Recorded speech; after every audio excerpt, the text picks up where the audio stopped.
long one. It started 3,500 miles away back in Iraq. As a teenager, I witnessed the public execution of 10 innocent Jews in the public squares of Baghdad and Basra. We managed to flee through the mountains of Kurdistan, arriving as refugees to this hospitable and welcoming country. 20 years after, I was elected as a deputy representing the Iraqi Jewish community. It was a memorable and exciting day picking up my deputy badge. I sat on the pews of this illustrious organization and took my seat as a representative. But the excitement didn't last long, and soon I got bored from the board. Every triennial, I filled up my skills form, waiting to be tapped. I'm still waiting. There are three issues facing us, the ones I will concentrate on this election. Anti-Semitism in Israel and the board changing it from top-bottom to bottom-up. Anti-Semitism. I've seen it firsthand what happens when anti-Semitism goes unchecked. I know this has to be our priority and focus. What I just did not expect is to deal with it as the dominant issue in 2018 in the UK. I want to pay tribute to the work done by Jonathan Arkush and Jonathan Goldstein for articulating concerns of the community and uniting us in Parliament Square on the 26th of March. But what's next? We now need to build a strategy to uproot this disease. Education, awareness, coalition. Israel is the fulfillment of a 2,000-year-old Jewish dream. And in the case of Iraqi Jews, it's 2,600 years. Ever since we wept over Zion by the rivers of Babylon. We take such appropriate action as lies within its power to advance Israel's security, welfare, and standing. This is our constitution, but it is also in our DNA. So what am I bringing to the table? I'm bringing an expert knowledge of the Middle East, Hebrew speaking and culture, Arabic speaking and culture. I'm bringing a new Middle East to the board. We need to adjust our message accordingly. Things are changing literally in front of our eyes, those of you who heard today's news. Bottom up. I want to bring the excitement and the buzz that I had day one to every deputy coming in, taking a seat. How will I do that? I will talk to you about it later. But trust me, that the one thing it will not be, it will never be boring or irrelevant. So why would you put your trust in me? I have 38 years record working with Jewish communities in Israel, in the UK, and in America. I'm Vice President of the European Jewish Congress, and now I'm the Special Envoy of its President. I'm trustee of several national charities. I am Vice Chair of the International Division for the last 6 years and a member of the executive. In all of these roles, I was a leader, I was a facilitator, and I was a motivator. It was not about me, but about the job done. Ladies and gentlemen, friends, my message is disarming in its simplicity and is empowering in its positivity. Don't vote for me if you want a president who will tell you what you want to hear. Vote for me if you're ready to partner me and change this community to a better one. Thank you.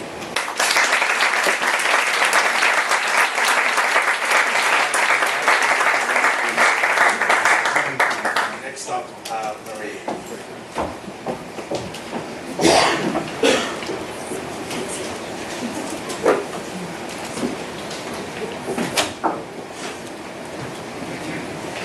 Ladies and gentlemen, I stand on my record responsible for some of the most crucial issues our community has had to face in the last 3 years as the Vice President with responsibility for defence and interfaith relations. Let me give you 3 quick examples.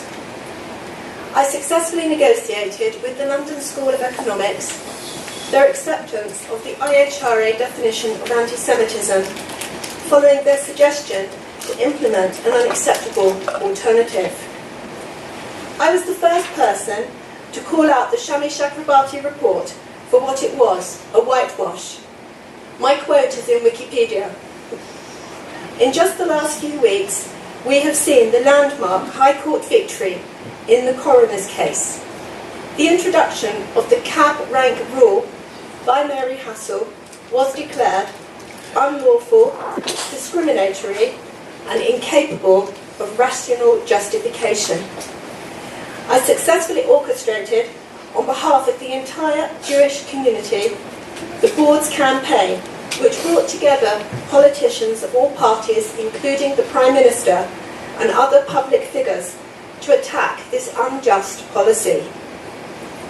This was no easy task, but I was able to rely upon my 27 years of legal skills, judgment and insight as an employment lawyer and partner in a well-known law firm.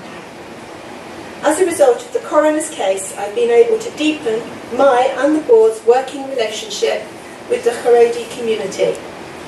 Bringing people together, including other communal organisations, is essential for the board's future in defending the attack on our rights, practice and way of life that, if not fought for collectively, will ultimately affect us all. I'm widely quoted in the press about anti-Semitism, have given numerous radio and TV interviews, and I'm widely known to today's politicians for my board role representing the community. I am a fighter.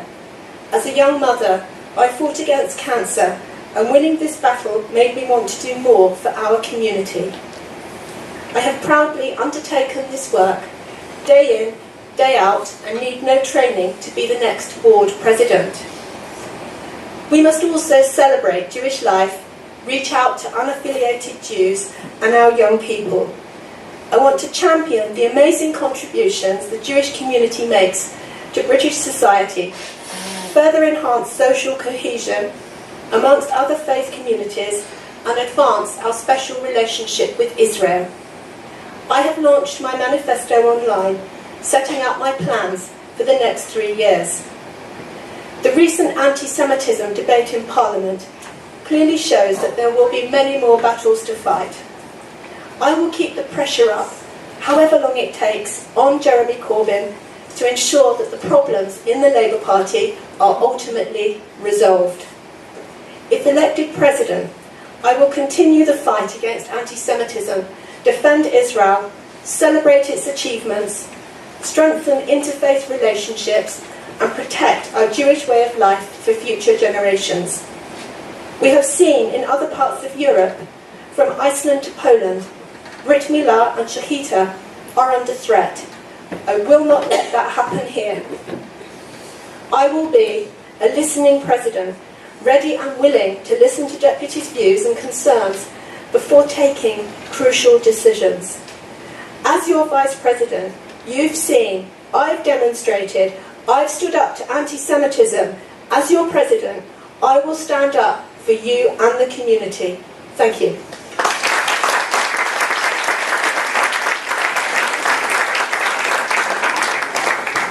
And third is Sheila.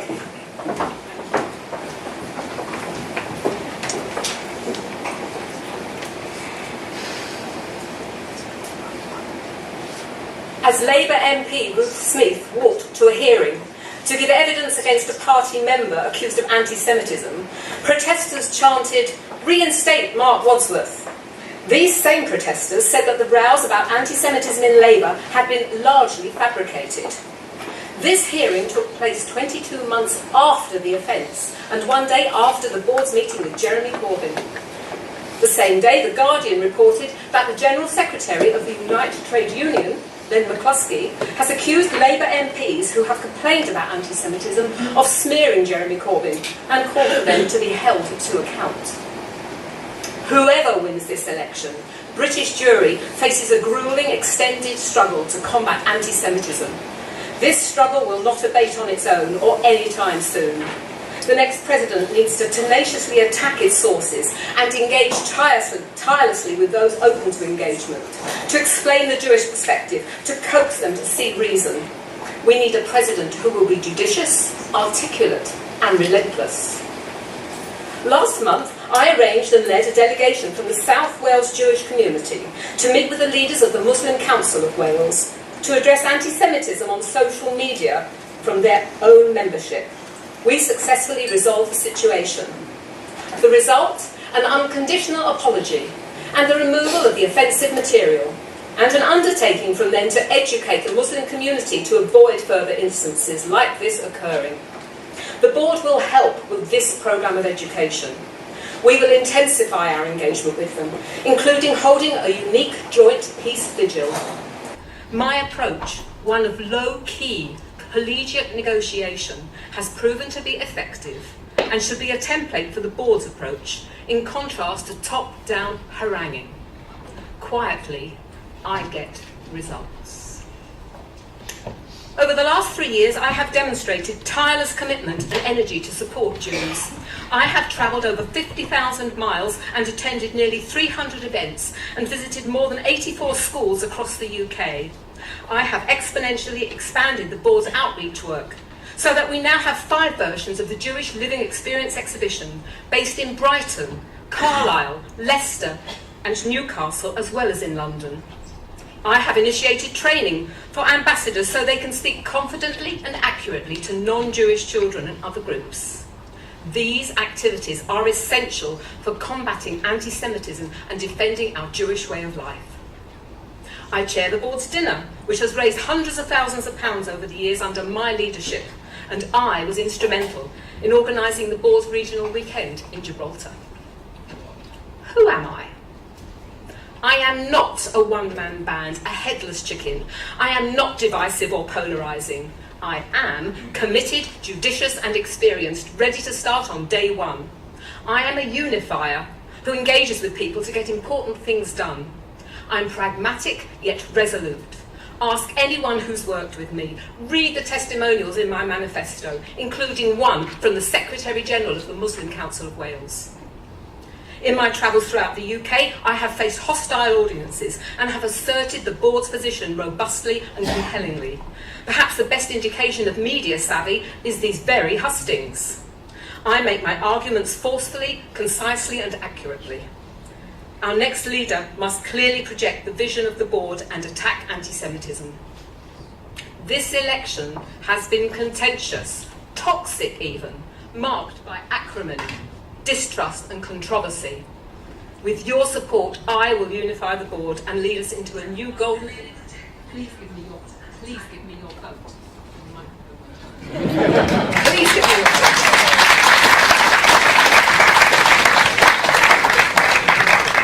And finally, Simon.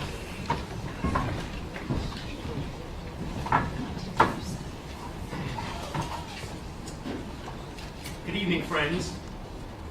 A few days ago, the voters in Barnet performed what can only be described as a miracle. I don't think anybody in this room, anybody listening to this debate, or indeed anybody at all, could possibly have foreseen that all the voters, including the 15% of the population who are Jewish, turned out, 70% turnout, young, old, every denomination, every form of religious observance, men and women, to heed the cry that the board had put out weeks before, together with the Jewish Leadership Council, of Dayenu, enough is enough. The Labour Party must have heard this message. It must have done so because every headline in this country, every headline internationally, every newspaper, every television channel, the internet carried the message that even in a situation where a party was on track to win a mass of seats, not just in Barnet, but in Salford, in Hale, in other parts of North London, a united community with a united sense of purpose can defeat the inevitable. And much of that was due to the leadership that the Board of Deputies has given our community.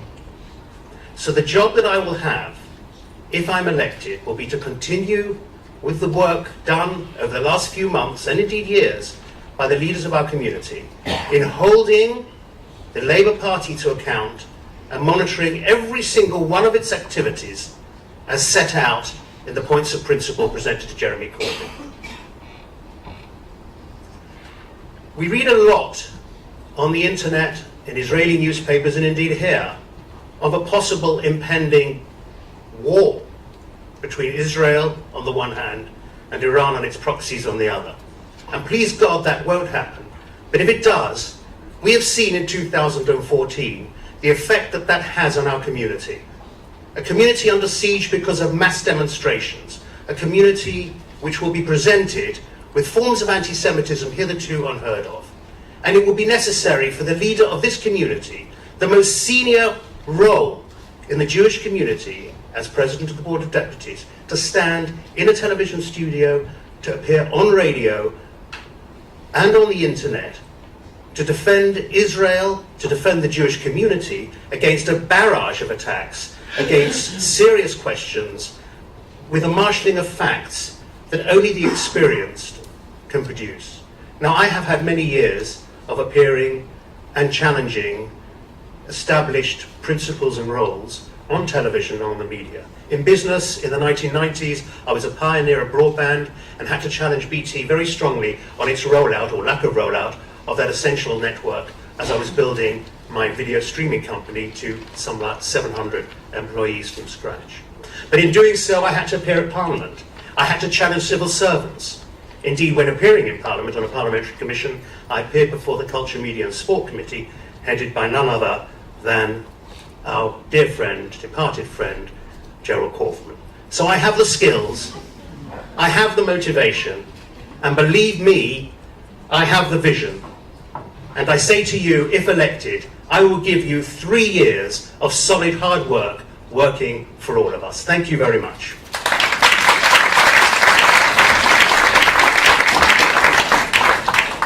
Great. Right, I'm going to begin with a couple of questions to each of the panel, and after that I'm going to direct some questions specifically at individual candidates. So first of all, I'd like to ask you, and I'll begin with you, Marie, what would you do differently to Jonathan Arkush?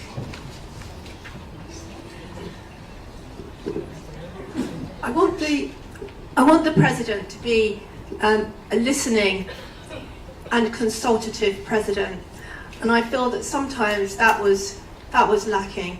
I think that as a community we need to come together, and there's a very diverse spectrum of different Jewish affiliations in the Board of Deputies, and I feel that debates should be something that we should have the courage to introduce. And I would particularly like to put forward, for example, we could have had a debate on organ donation recently, and I think that if we become relevant, we're going to attract more young people, tomorrow's leaders. So for me, that is one of the key focuses. I've worked with Jonathan Arkush for 3 solid years, tackling anti-Semitism, BDS, issues on campus. He's amazing, and I've had that opportunity to really learn how to do that work myself. So I think he's been a fantastic president, but we just need to have a strategy for the future. And I've set out in my manifesto, and there are copies here for everyone, exactly what my plans would be. Okay. Edwin. I cannot be a conventional president by virtue of everything I spoke at the beginning. I want to bring excitement. I want to bring empowerment. I want to come to that board and feeling, wow, today, next week is Sunday, I'm taking my papers and I'm going to say what I have to say on behalf of my community. That's the one thing that I want to change, because, quite frankly, I have met enough people who were the people that we should look for to be high flyers, and I said, Matty, I haven't seen you. Where is this energy coming from? And he said, I was there, but only once. And that is, there is no point bringing young people, bringing women, bringing high flyers, if we're going to lose their interest after twice. Thank you. Thank you, Stephen. Jonathan Alkosh has done an amazing job. Nobody can take it away from anything he's achieved, but there are areas of effectiveness that the board is not addressing. We, as somebody else mentioned in their original statements, we do not have a skills register of deputies. We have nearly 300 deputies who, at the beginning of every triennium, fills in with great detail all their attributes, their experience and their knowledge, and nothing has happened to it in the 9 years I have been a deputy. I have had a situation on my division where we needed to draw up a legal agreement so as we could secure Home Office funding for my outreach work. And we were running around trying to find a deputy or somebody who could help us draw up this legal document. And in the end, we had to go to M&C Saatchi, who are co-project managers, to get the wording that was sufficient for the Home Office to agree. The first thing that I would do on day one is take those skills registered information and make sure it's inputted in a format that we can relate to it. That's the first thing. The second thing, deputies, they're not engaged. They maybe come to 8 meetings a year if we're lucky. Some work their socks off, as I have done, but others need to be enthused. They need to go out to their communities to be able to speak about the amazing work we're doing and not rely on honorary officers. So when I go to Southgate Ajax, they say, "What do you do again? It's terrible." We need to spread the word. We've raised our profile. We need to carry on in this direction. Well, it's always trite to say they want to continue the work that Johnny has done. He's done a superb job, splendid job, but obviously the work that he's done is in the context of the period that he acted as, and he was indeed the President of the Board of Deputies. But there are areas that we need to improve quite substantially, and I feel have been left a little bit lax, not by Johnny, but by the whole team over the last 3 years. One of those is financial resources. Financial resources are essential. You know, when I was President of the United Synagogue, we had something like an income of around 25, 26 million, probably now 30 million pounds. Enormous organisation, very complex. Board of Deputies is a lot simpler, but it lives of about 1.4, I'm looking at the Treasurer here, 1.4 million pounds a year, which really is not enough. Linked with that is a lack of awareness in the community about what the Board of Deputies really is. We live in a bubble. We talk to each other. We in the Board of Deputies think that everybody knows what we're about. And for that reason, the resources that come into the board are really restricted to the number of people who know and do appreciate the Board of Deputies and all the work it does. And that brings me to my third point. The representation on the Board of Deputies is far too narrow.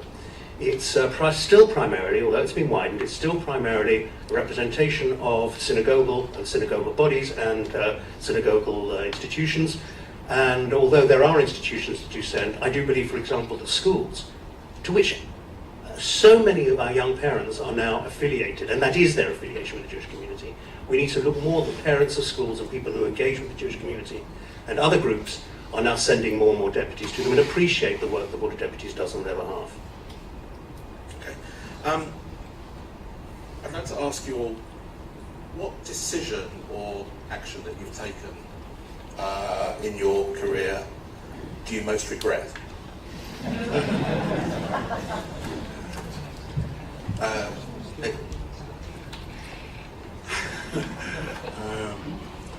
I live a life with no regret. I wake up every morning and I say, what am I going to do today to change the world? Now, I mean it. I actually mean it. And whatever feels the right thing to do that day, I just go ahead and do it. And when you do that, you just look back and you say, everything I've taken it at the right time for the right reason. And there is a life with no regret.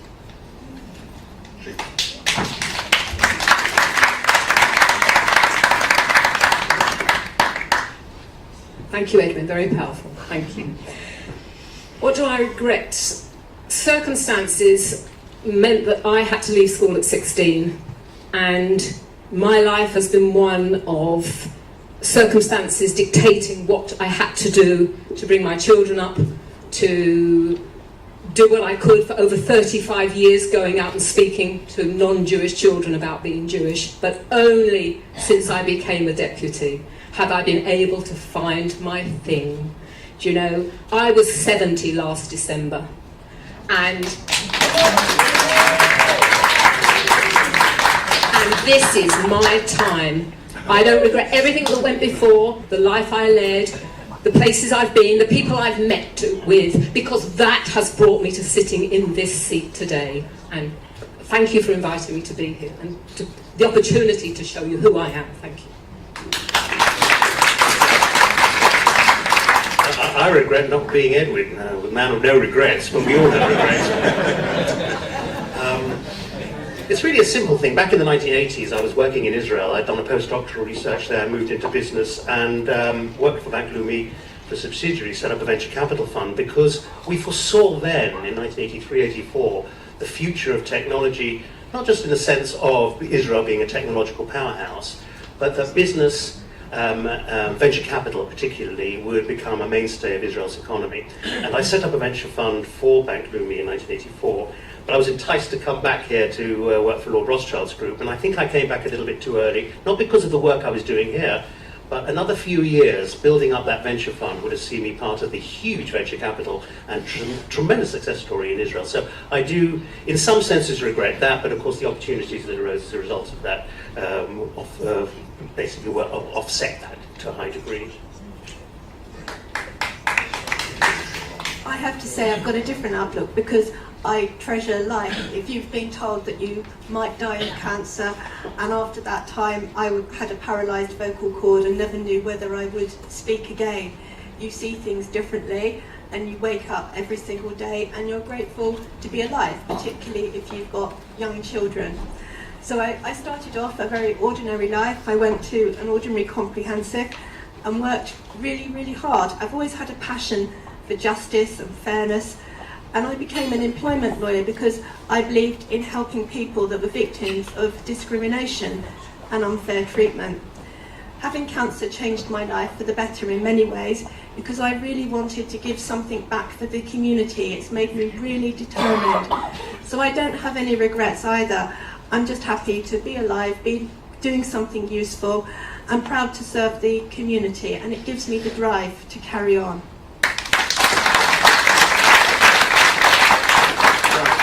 I've got one question which I'm going to ask, or different questions to each individually of the candidates. And I'll begin with you, Simon.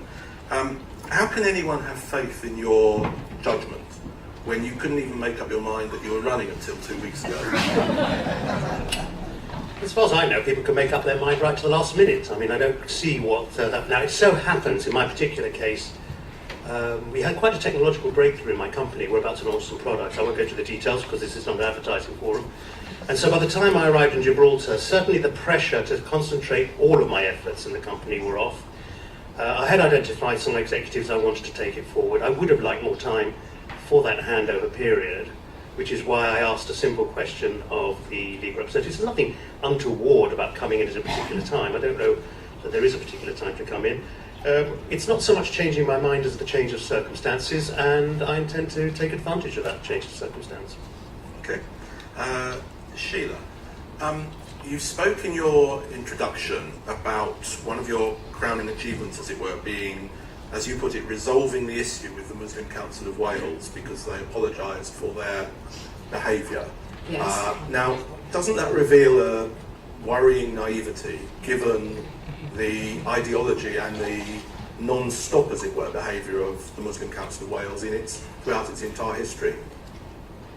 This anti-Semitic social media stuff was identified first of all by somebody from outside our community who spoke with the head of the Muslim Council of Wales, and it was brushed aside. We have had over the years a strong relationship with the Muslim Council of Wales, and I have to say that the relationship we have and the people I'm working with now should be able to be carried on with other Muslim communities, and this is what we hope will happen. But to answer your question, it is not naivety to want to work with somebody else, with another faith, where we know there is anti-Semitism is virulent, but when they agree to take down the posts, to get the young lady to profusely apologise in person, and another young lady from Gaza to suggest that we have a joint peace vigil, and I turn to my very orthodox young rabbi who says this is a great idea, this is the way we go forward, and I don't think that's being naive. Marie, you said in your statement, and I quote, that if you were elected, you would keep the pressure up on Corbyn to ensure that the problems in the Labour Party are ultimately resolved. How on earth are you going to do that? Okay. Well, the first thing that I would have to do is to sit down with the Jewish Leadership Council, get up to speed on what they're doing. But in the letter of the 28th of March, the JLC and the board set out what is required going forward. They said in that letter that there are a number of disciplinary cases that haven't been resolved. They want the Labour Party to accept the IHRA definition of anti-Semitism together with the examples, because previously they said they had, and they're now going back on that one. Engagement with the Jewish community was asked for, and there needs to be a clear strategy of what's going to happen next, particularly in relation to those issues. And going forwards, there needs to be a clear strategic plan with a timescale. I think that every other allegation of anti-Semitism does need to be challenged, but a way needs to be found to work with Jeremy Corbyn to work through those issues. So the pressure has to be kept up. There's no magic bullet, and I think he's blind to what anti-Semitism is. He's so rooted in his hatred of Israel and Zionism, and left-wing anti-Semitism is something that's very different to right-wing anti-Semitism. And I think a big part of what needs to happen next is there needs to be a big push on education as to what anti-Semitism actually is. Even the IHRA definition, it's only been accepted in 118 councils, and then not the examples. So there's still a lot of work to be done. So I think it's an ongoing process, and I'm very well aware of the issues, and a structure and a plan needs to be agreed, and we need to work together as a community. Okay. Edwin, you made a great virtue in your opening statement of your outsider status, as it were, that you can look in on the community. Do you think you have the same, is the downside of that, that you think you have the same instinctive understanding of the community that somebody who's spent their whole life here can understand the many different parts of it? Well, first of all, I have spent 47 years, so it's not I just parachuted into the community. The virtue of being an outsider is I can see things from a completely different cultural and international view. You watch what will happen if I become the president, to how the board will become a hub and a center internationally. One of the things that frustrated me and made me go to Europe and into the world is the way we do not appreciate the value and the strength of the brand name board, the British community, and we just are people who, I see these meetings that we go to, and people come in to score points against the progressive or against the orthodox or against the young or against the old, and I'm thinking, what are you doing? What are you on? This is a chance. This board is unique among organizations in the world. It's democratic, it's got 300 talented people. Let's make it that its strength, and that's what we'll do. Okay. Right. Now, just before I open it up to the audience, each of the candidates has got the chance to question one other candidate. So I'm going to begin, Marie, with you. Who would you like to question with one question? I knew you were going to ask me first. Okay, as we're on anti-Semitism, I've calculated 3,000 hours on the Defence Division, dealing with lots of anti-Semitic issues on campus, politicians. So Edwin, how would you propose to immediately set off in the next 3 years? What would your plan be to deal with anti-Semitism? I am actually very worried about how we are tackling anti-Semitism at the moment. And I have sleepless night on that. I think we need a strategy very quickly and a different one. And I don't need 3,000 hours of work to guess that what's going to happen in the next few months is that we, the Jewish community, could possibly isolate ourselves by talking to each other about this. We were enchanted and enforced because front pages saw us last month, every front page, every newspaper, LBC, BBC. Are they going to sustain that with us? Are they staying with us in the next few months?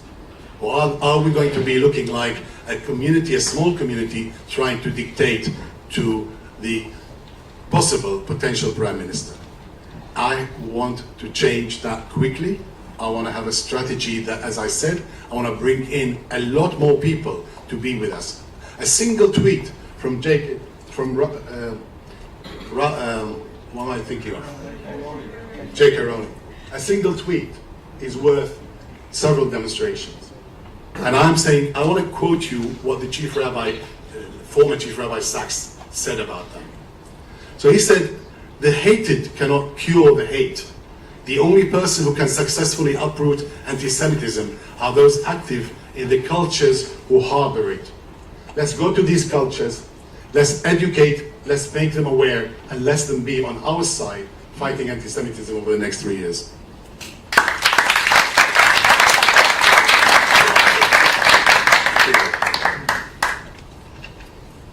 Simon. What are the best 3 reasons for why deputies should vote for me as president?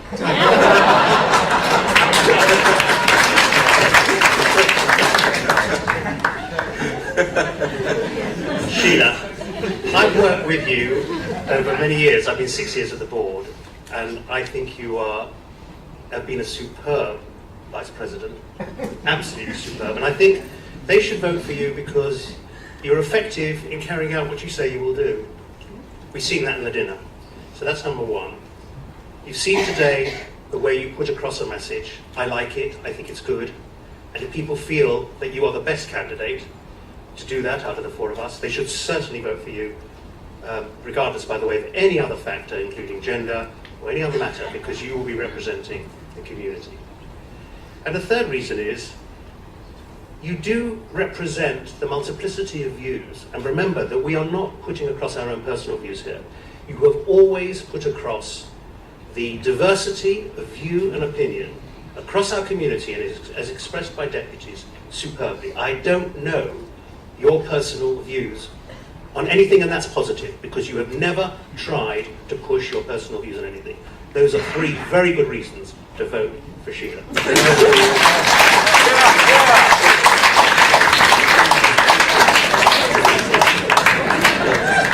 That was 4th reason, which is that you give a good question. Simon. I have a question actually for any vice president or member of the previous honorary officer board, but if I may ask Marie. We've been debating a lot at Hustings last week and generally about the representation of women. 30% of deputies are women, but at least 51% of the Jewish population, I'd say at least 51%, are women. So can you just tell us what initiatives have been discussed and indeed implemented around the honorary officer table over the last 3 years, and what results do you feel you have achieved over those 3 years at the end of the triennium as against your inheritance at the beginning? Thank you. I'm going to say that women would fall into the communities division, not defence and interfaith, but I'm going to take the question. I'm very proud that the board has been a place where women have been deputies before women got the vote in 1918, and I think that's a very proud heritage. We have got a fantastic chief executive, Gillian Merrin, who's a woman, and we have 2 vice presidents, also women, at the top table. I think that that is a real testament to what women have achieved. It's true that there are some that say we have some women where we don't have enough, and we have been working on that.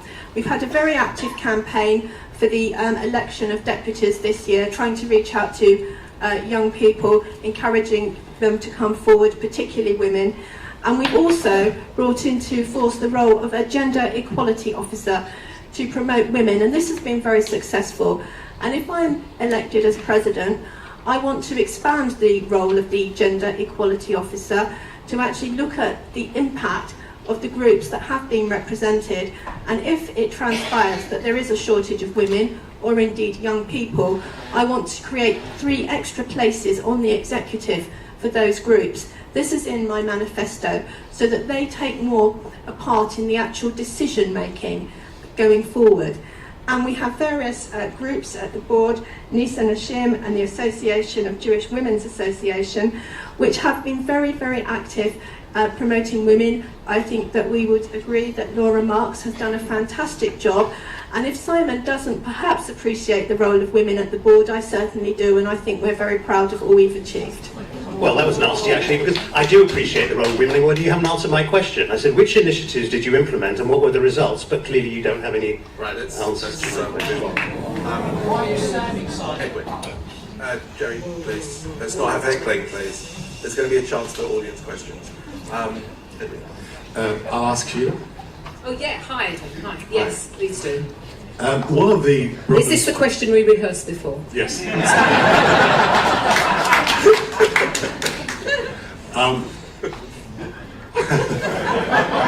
think my role here is finished.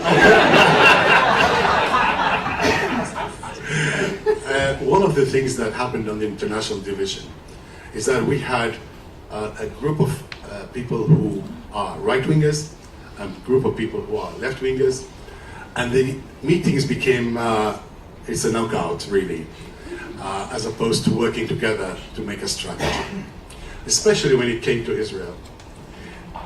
I want to ask you, how would you deal with, how would you convince the deputies to come in, leave their differences outside the board gates, and come and work together defending the community as opposed to knockout between each other? Okay, thank you. The beauty of the board, Edwin, as the only democratically elected voice of the British Jews, is the fact that we have such a broad range of those views right across all political affiliations, religious affiliations.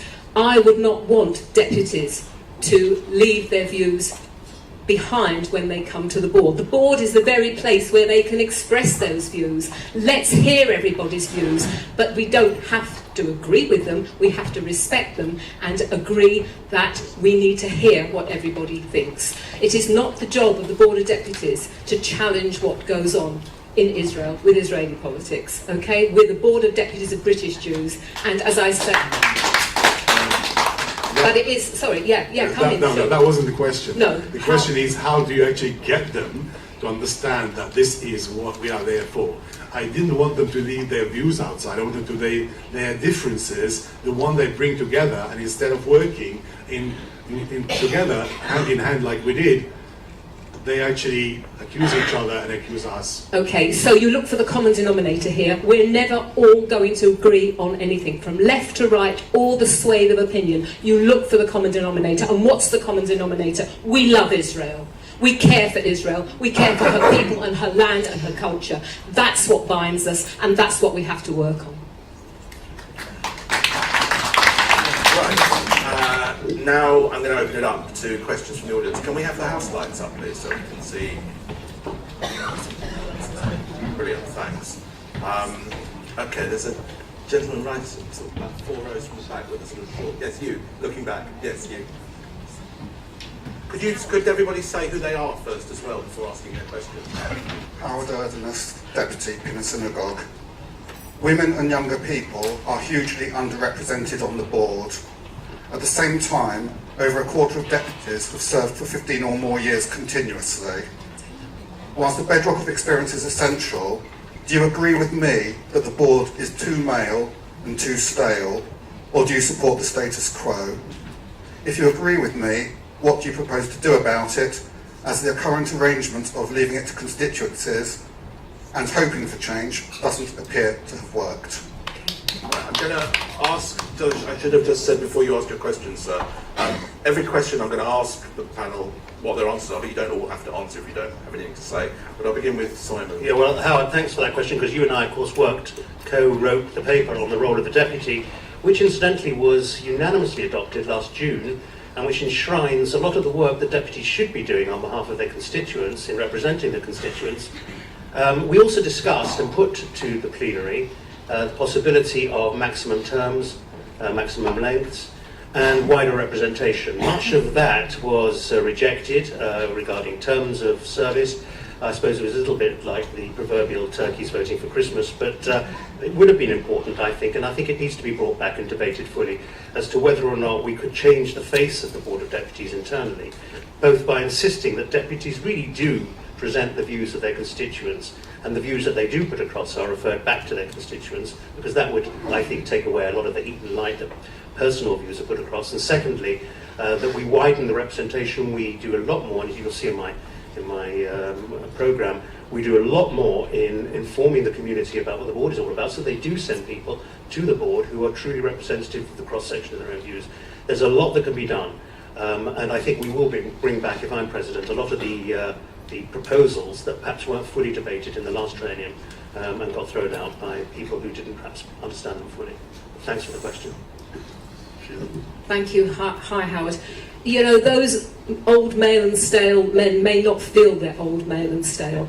And what we need to do, I 100% agree with you, we need to broaden our demographic. What I have proposed in my manifesto is that we create a role of senior deputy.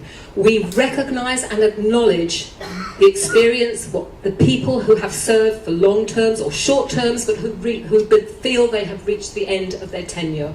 But people who are worried about being a deputy one day and standing down and waking up the next morning with no useful role. And we need to address that. And I would propose the role of a senior deputy who would encourage women and younger people in their communities to come forward, to explain about what we do and how they can engage, and to mentor these people, but not to feel that they don't have anything to offer the board anymore.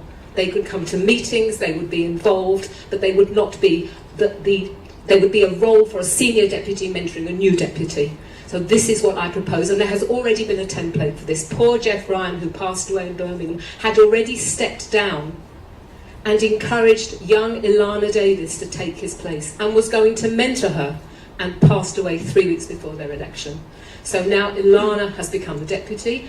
Also Leo, who does our live streaming, he has stepped down at Pinner Progressive, I believe, and his daughter is coming in. We need to encourage this, but for people who perhaps don't have a person, they don't want to let go, basically, a role where they could still be engaged and still be involved and still have worth, but encourage other people to come and be part of the board. I wasn't in favour of the constitutional change to limit terms, because I was concerned that this would impact upon older people, and I think that everybody has got, whether it's experience or a role to play. I think that we need to encourage younger deputies, but we need to be relevant as a board. Many of the issues that we deal with at the Board of Deputies are reactive issues, for example in relation to anti-Semitism, BDS, campus issues. And I think that we need to be proactive and to go and engage the youth organisations and to really listen to what it is they want to be engaged. There used to be, for example, a youth council, and we could consider whether or not the youth groups would like this to be set up again, and whether or not they'd be in favour of an annual plenary meeting. I think young people will come to the board if they think that it is the place where they can express their views, and by having debates, this will at least be interesting. They will have to up their game, and then it will be the place for the issues of the day for all Jews. And I also represent the Jewish Lads and Girls Brigade, and there is a 20-year-old deputy, and I've got a role. I'm going to be coaching her. So we all need to work together, and that will create a better position for the community going forwards. Yeah. I'll start with the young leaders. in every conversation we are calling them future or potential. When we stop doing that and actually looking at them as leaders, probably with more challenges than we have, that's when they come. It is not giving them the right to express themselves, but it is actually listening to them that we don't do. It is, we listen as an amusement. We come in and say, there's a UJS sitting there, but do we actually think what they say is equal as what we say? Youth are radical. We all were radicals. We all would come up with something, as in taking on the story of when Israel and the asylum seekers. They took it on. They were so passionate. They shouted, they screamed. That's their job. That's why we want them to be with us. But what did we do with that? And what I am saying time and time again, what I want to bring in is not just mascots. I want real debates. I want a debate that says, let's say women and equality in the community.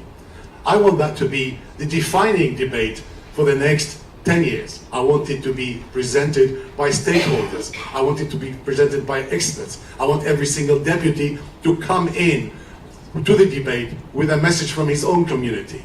When that happens, the young, the men, women, the old, the experienced, everybody will come with a different push and different spring in their steps. That's what I want.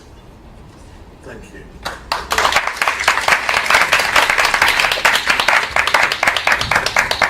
There's a microphone coming.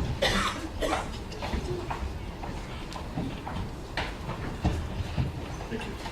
David Sathir, I'm Deputy for Mosaic Reform Synagogue. In view of the perceived rising tide of old and new mutations of anti-Semitism, I would just like to ask each of you whether and how you would change the way in which the board currently works with, on the one hand, WJC, EJC, our national equivalents such as CRIF in France and so on, and on the other hand, with reputable research organizations such as Pew and Peers and so on, in tackling and in trying to preempt anti-Semitic discourse and incidents, as well as the challenges to Milah and Shechita and the Jewish way of life, not only in the UK, but across Europe. Thank you. Marie.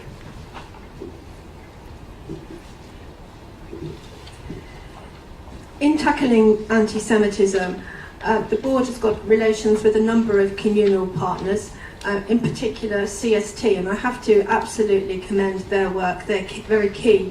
You didn't mention that in your question. We also work with JPR because research is extremely important, and that is something that the board has entered into a specific contract for, so that we keep getting that information which we can use. The EJC, I think Edwin will probably be able to tell you a bit more about that because he's the vice president of that. But I've been to a number of their functions, and I've been to an anti-Semitism presentation in France. And in France, their problems are a lot more extreme than in the UK. I also want to say that we are very lucky to live in the UK, and there are severe problems with anti-Semitism. It's infested in the Labour Party, I accept that. There are issues on campus, but we mustn't forget that we're very lucky to live here, and it's not all doom and gloom. The Pears Institute is a very, very commendable place. I've been there to see Trevor Pears, and he's very interesting, and I've explained to him that the work that I do, there's a programme that I want to implement called Invest in Peace, which has been running last year, but we are going to use solutions, not sides, to go into schools or places of worship to have dialogue. And I think that's something that the Pears Institute is in favour of, because they've also sponsored solutions, not sides. So we do work with a number of organisations, and we have to maximise the potential to work with all our communal partners, and I would also say the JLC.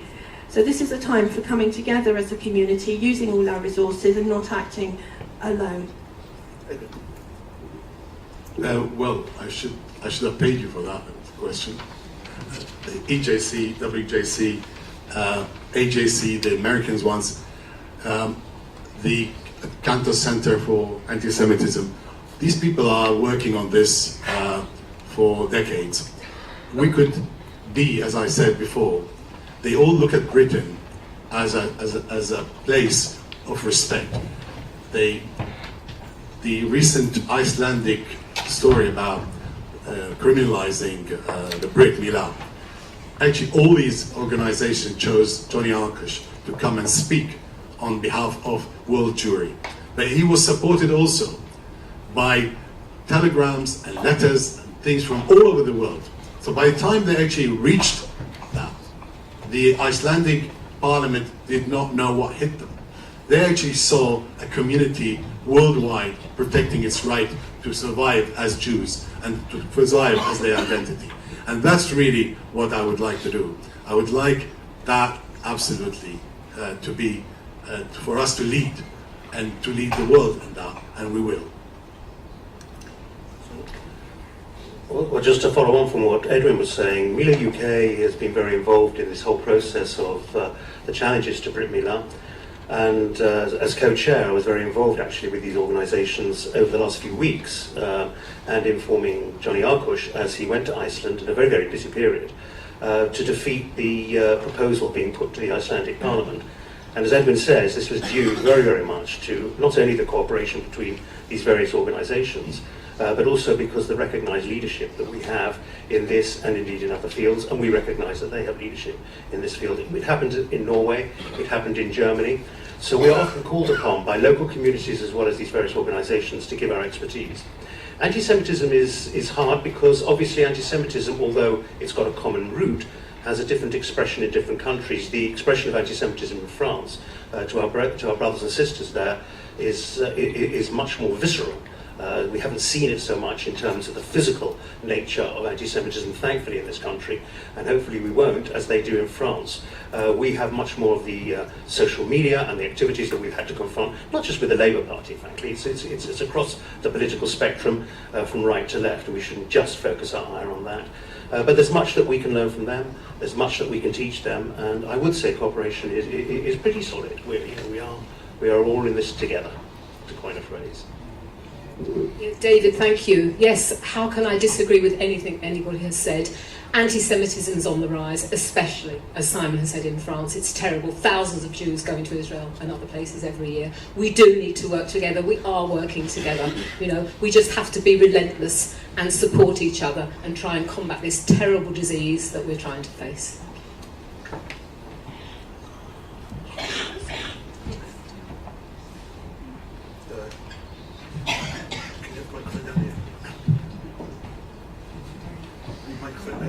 Well, I was given the mic.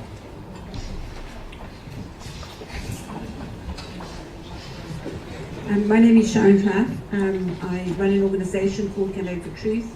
I'm not a deputy, but I'm interested to hear what you have to say, and obviously in how the Board of Deputies looks after all of the community here in the UK. One of the issues that hasn't come up, and it's a specific issue, is what's going on in Golders Green with the Hippodrome. We know that the Board of Deputies have welcomed the new owners. However, the local residents in the area are very nervous, they're very worried, and they're very concerned about what's going to happen to the Jewish community in Golders Green. Campaign for Truth, together with a professional researcher, has researched this community. We have found links of this community to Hezbollah. We found links of this community to anti-Semitism, to anti-Israelism, to pro-Palestinianism, and it's being thoroughly ignored, not only by the Board of Deputies, it's being ignored by the JLC, by the CST, etc., etc.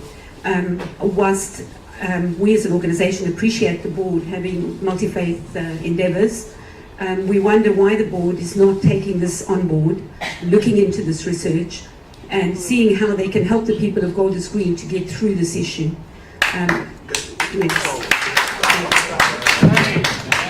Can I, Marie, this is your area of work. Can you please respond to Sharon? Thank you. I'll take that. I did welcome the, sorry Sharon, I did welcome the mosque into Golders Green. They had only come from down the road and wanted to be good neighbours. When your report came out, I did take it seriously. I read every single word in your report and we looked at it. It's very important that we do have good communal relations, but I want you to know that I went back to the mosque and there were a number of areas that were of concern, and I met with 3 clerics and I explained to them what the issues were of concern in your report and why they may be offensive to the Jewish community. They took them all on board and they understood. So it wasn't ignored, but you didn't contact me directly. If you had done so, I would have told you. But yours was a very worthy report. It was a very long and detailed report, and it was acted upon, even if not made public. Okay, Simon? Nothing to add. Edwin? Yes. I was faced at the time with the fear and the panic from the community. But the truth is, these people bought the place in a public auction. They arrived at the place and they looked around and they saw a lot of hostility. And we haven't mentioned the word Jewish values so far today, but I actually have this as my guide. And my guide is not to oppress an outsider until we find that he's actually coming in to kill me or to actually harm me.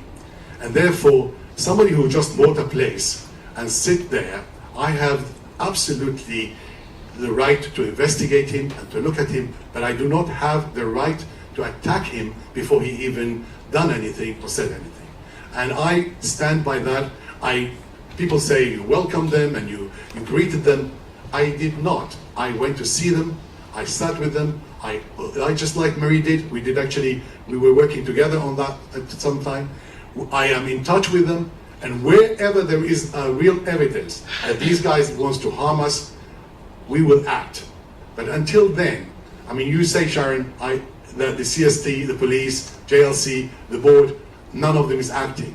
It's not a conspiracy. It's because there is not evidence as people are criminal, they've done anything criminal. It is only a possibility that they will spread a form of Islam. This is not illegal.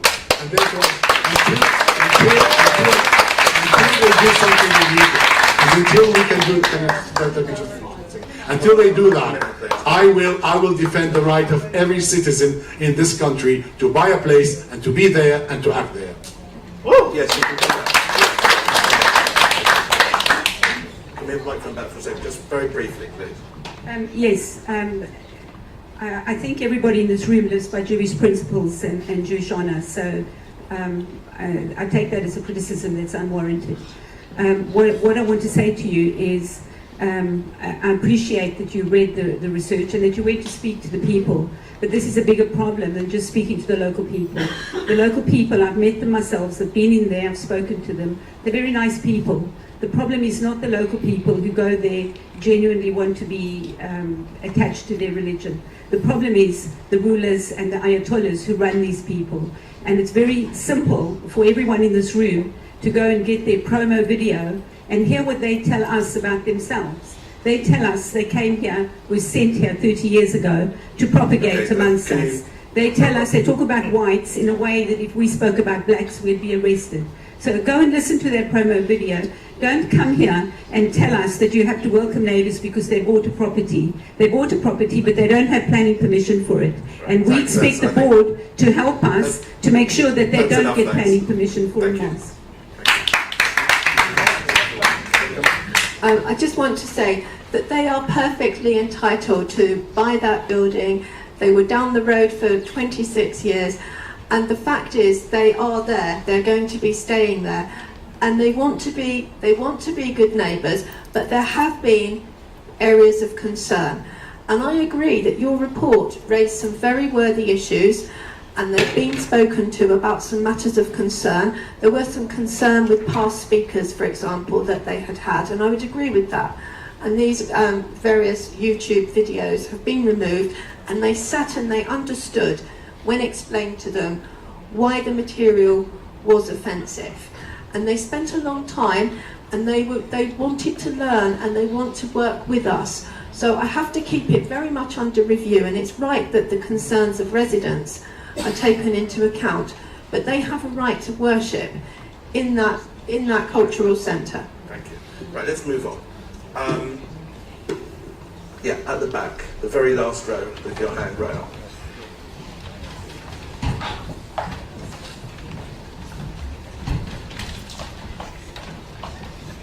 Hi, Jeffrey.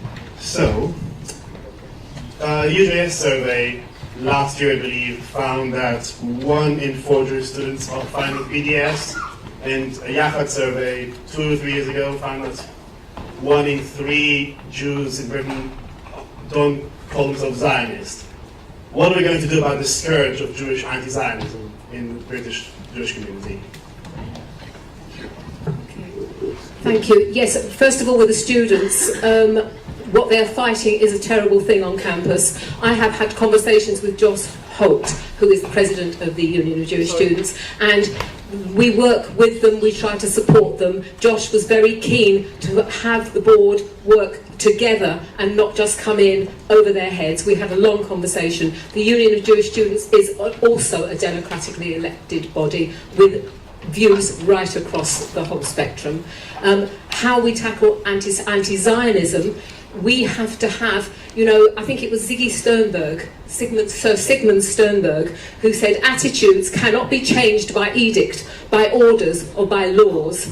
They can be changed only by education, by familiarity and by dialogue. We need to have dialogue with people. We need to hear their views and explain the history, understand why they think like they do, sit down with them and discuss it. To dismiss people out of hand because they don't agree with you, because their views don't agree with you. If they cross red lines, then calling Israel a steaming pile of sewage is not acceptable. But if people have views that are based on misinformation and misunderstanding, we need to sit down and talk with them. Sorry, I think you misunderstood my question. Sorry, okay. I meant what we're going to do about Jewish anti-Zionists. So Jewish anti-Zionists, again, it's the views that they hold. If you're talking about specific groups, there are people that we... Sorry?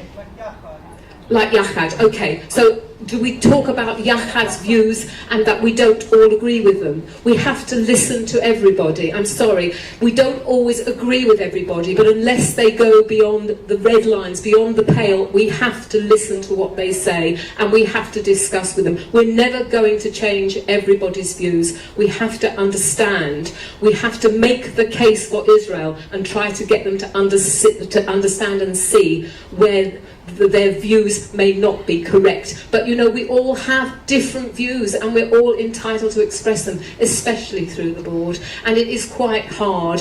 As I said before, if we're Jews and we believe in the existence of Israel, we are all Zionists. And the views that we have within that range, we have to listen and respect other people's views. And I'm sorry if that's not what you want to hear, but that's my personal perspective. Okay.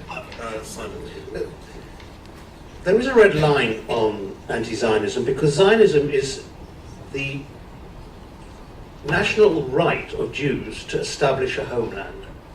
It is a right granted to every other ethnic group, and therefore to deny the Jews that right is to deny Jews the right that you give and grant to other groups. Can you focus specifically on this issue of, this isn't about Jewish anti-Zionism. This is Jewish anti-Zionism. Yes. Well, first of all, you have young Jews who support BDS and those kinds of issues. Well, no, he didn't say BDS. He said anti-Zionist. No, he did. He said BDS. Well, BDS and anti-Zionism are both anti-Semitic. Now, it is a process of education. We can't include people who support BDS, and we can't include people who support anti-Zionism in our community, because the consensus of our community is to grant the rights of Jewish people, the right to self-determination, and the right to deny that Jewish state an ability to trade in a way that you would not treat any other country under the IHRA definition or any other definition is anti-Semitic. Now, there are Jews who define themselves as a Jew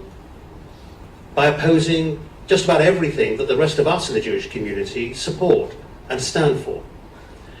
We don't drive them out, we argue, we educate. But what we can't do is to accept that an anti-Semitic group of people can in any way be included within our community. I have a story to tell. Those of you who've got looked at the Observer, which was something that came out in The Guardian and The Observer yesterday. So he started, Iraqi-born refugee could become the first Arabic speaker to head Britain's Jews. For me, I have dedicated my life for the subject that the Jews of Arab countries are the best proof that Israel, what the anti-Zionists are saying, it's a colonial European implant. The Jews of Arab countries is, by virtue of just existing there for 2,600 years, is the proof that the dream that we had for Israel is that 2,600 years old. That the Jews were the indigenous crowd that lived there. That we were not implanted. This was where we started, and this is where we finished. And this is the homeland. And I find the fact that this person from The Guardian, I didn't pay them to write this, but the minute they saw the story, they never asked about anything else, about anti-Zionism or Palestinian or anything like that. It just tells its story, its own story. And for me, that's my contribution. And if I get elected, you will see that the anti-Zionists will react differently to somebody who is to somebody who actually comes from that land, was there, and is only simply going back to there. We have to do all we can at the Board of Deputies to fight BDS. BDS presents Israel as an apartheid state. It promotes academic, cultural and trade boycotts of Israel. I'm a passionate Zionist, and Israel is at the heart of my identity. But the board, under its constitution, 3D, has an absolute duty to advance the security, welfare and standing of Israel. We need to promote Israel sensitively, in particular in relation to its security issues. The board is a place where there is a wide range of views and opinion.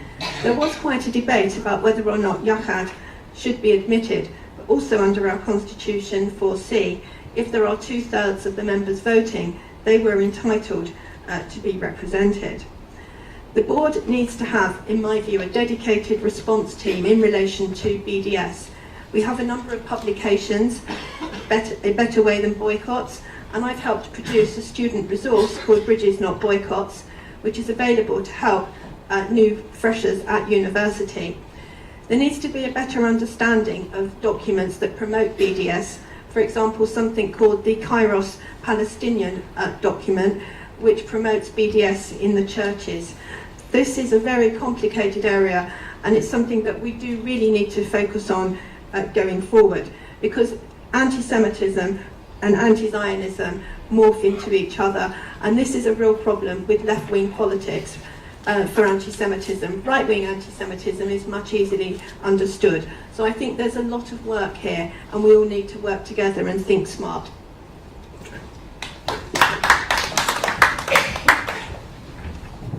In the front row, Jerry Lewis. Thank you, Jerry Lewis. What will each of you do to deal with overlooked Arab Jewry, the promotion of archives? Will any of you commit to recognising democracy when the board voted to reject many reforms? Why is Brit Millar and Shahita now separated? And finally, who stopped the debate on organ donation? Just finishing. No. Who stopped the debate on organ donation? Can we have it again? One question out of those. They're aimed at 4 different people. There are 4 different points. Well, one question, Jerry. There are 4 different points. Each And of I'm them can asking you answer. for one question. Which would you They can like? decide which one they want to answer. Fine, okay, I'll ask the question then. What would you do about the issue of organ donation and debates and those kinds of issues? Edwin. Yes. I put a choice of issues that will be presented to the deputies within 2 sessions. They will choose the issues they want to discuss, and one of them is organ donation. I want Professor Katz himself to come and explain it. I want the communities to say why and why not. I want the deputy to come ready to ask and discuss. And I want a policy that covers the progressive and the orthodox and the young and the old, not just on the organ donation, but on faith school, on sexual abuse, on aging community. And that's why I said to you on March 13th, when I declared that I want to stand, my views and my thoughts are put aside in a deep freeze, and I am representative, and I am the one who will actually facilitate a proper debate that will shape this community for a generation. We need to go back before we talk about what we're going to do to actually put this in context, because the debate at the board was whether or not we should remain with an opt-in system for organ donation or an opt-out system. There were very differing views in the community. I also went to consult with the Liberals, the Progressive, and also the Haredi community, and I brought this up in our executive meeting because I felt very strongly that the consultation document that was submitted to the government should reflect a very wide range of view and not just one view. Ultimately, that document, although it did promote retaining opt-in, did say that there were very diverse views. Now, I felt so strongly about this. There's lots of copies of my manifesto, which came out about a month ago. And when I say that I wanted there to be debates, I actually say hold debates at plenary meetings, for example, in relation to the recent organ donation issue. Now, that document has gone in, so we need to look at where we are. In my view, the board needs to now become a place where we all have information so that everyone can decide whether they want to opt in, whether they want to opt out, what are the pros, what are the cons, and what is the process for that going forward. And if I'm elected president, I'm very happy once again to have that debate. Okay. Thanks, Jerry. I assume the archives one was for me, but I'll talk about organ donation. So in Wales we already have the opt-out for organ donation, and because there was so much, that basically means that your organs will be donated unless you don't want them to be. But it's a lot more complicated than that. So I support the idea of debates, but we do have to have the professionals. David Katz came to speak in Cardiff Synagogue. I'm the representative for Cardiff United Synagogue. I'll get that plug in.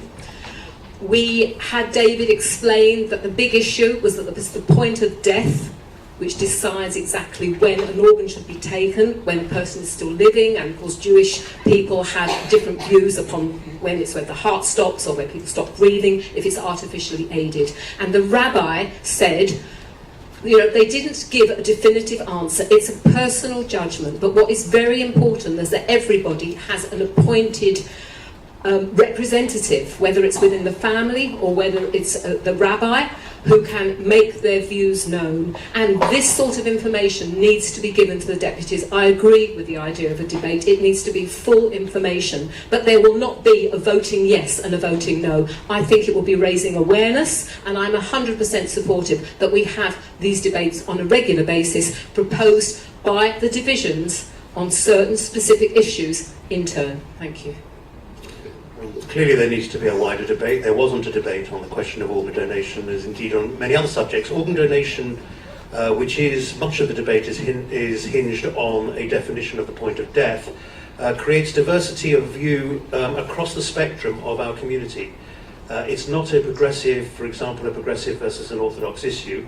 Within the orthodox world, there are very, very differing opinions as to whether the point of death is heart-lung, ceasing of heart-lung activity, or whether it's brain death. Clearly there is diversity. That is healthy. Our community is diverse. There will be many issues in which the Board of Deputies can hold debates and not come out with a singular view. A consensus will be rare. This is probably going to be one.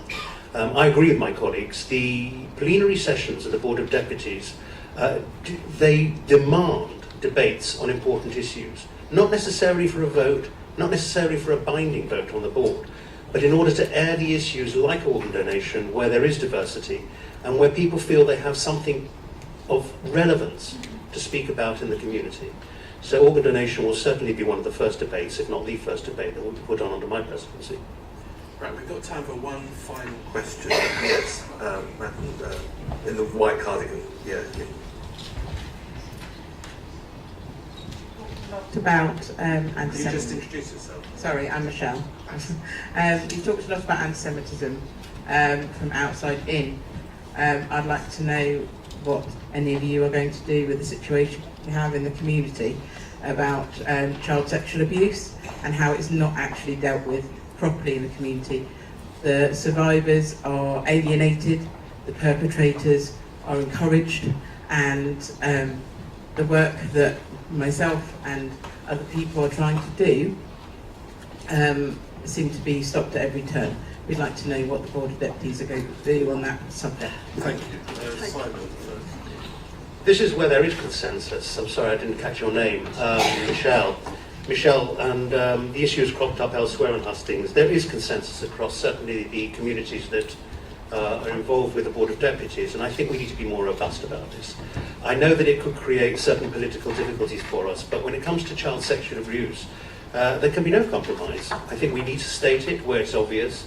We have to be very, very careful because often accusations are made, and it's important that we don't stray across the boundary of defining one part of the community as against another part of the community, or one situation as against another situation without full knowledge of the facts. But on the core issue, there can be no hiding place in any part of the Jewish community, from right to left, from Haredi to progressive, from top to bottom. There can be no hiding place for child sexual abuse. I came across a number of instances of cases when I was president of the United Synagogue where people who'd served their term wanted to come back into the community, and we had to put in very, very strong safeguarding arrangements for those people to enter into the community. But it was always a very, very hard one, because you always think and must think in terms of the victim and not in terms of the perpetrator. Absolutely. Yes. You took the words out of my mouth, Simon. Yeah, victim support, 100%. There are areas within our community that are not being addressed. We accept that. We have spoken about it before in other hustings. We know that Jewish Women's Aid do an amazing job, but they're not skilled. There are actually encouraged to come forward. You have a person sat here who has worked with the Metropolitan Police, has been trained in the area, and at every turn her charity is shut down.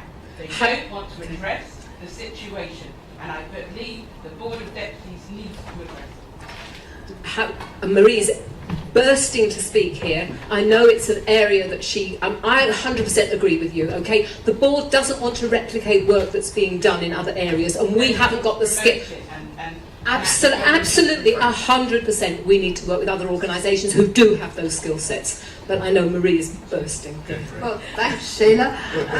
First of all, I want to say that I recognise the pain and suffering that all victims will feel being a victim of sexual abuse.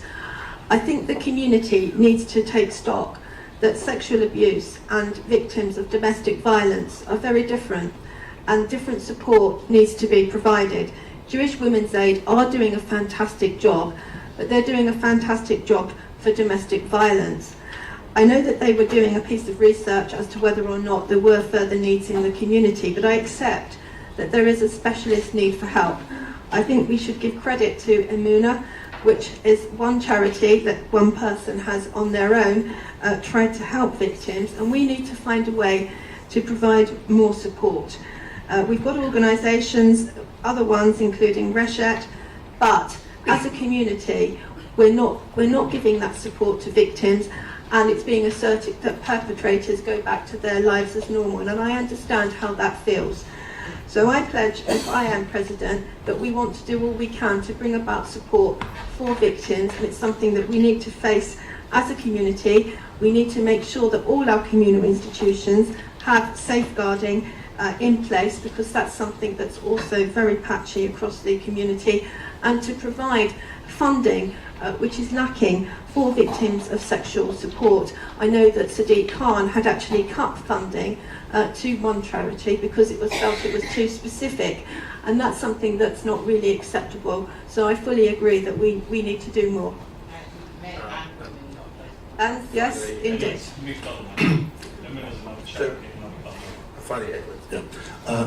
Michelle, one thing I was not going to do today is to come up with sound bites. I don't know whether the board will take or will not take. The board is a representative body. It lives on its deputies, who decide for the the priorities and the thing.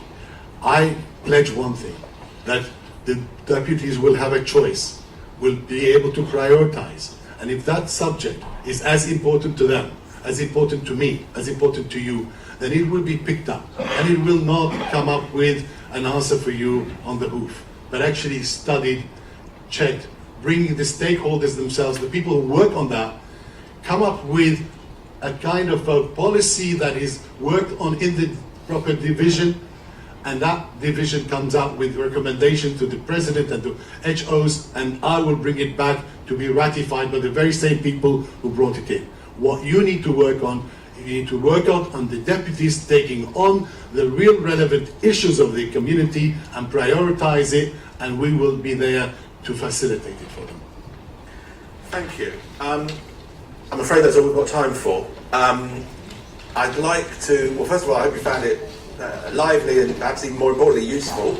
I'd like to thank Simon Round from the board for all his help, Lee Glassman from the JC, and everyone here at JW3. I'd like to thank the candidates, and most of all, I'd like to thank you for coming on such a lovely evening, sticking yourself in a darkened room for 2 hours nearly. So thank you very much, and well, may the best candidate win.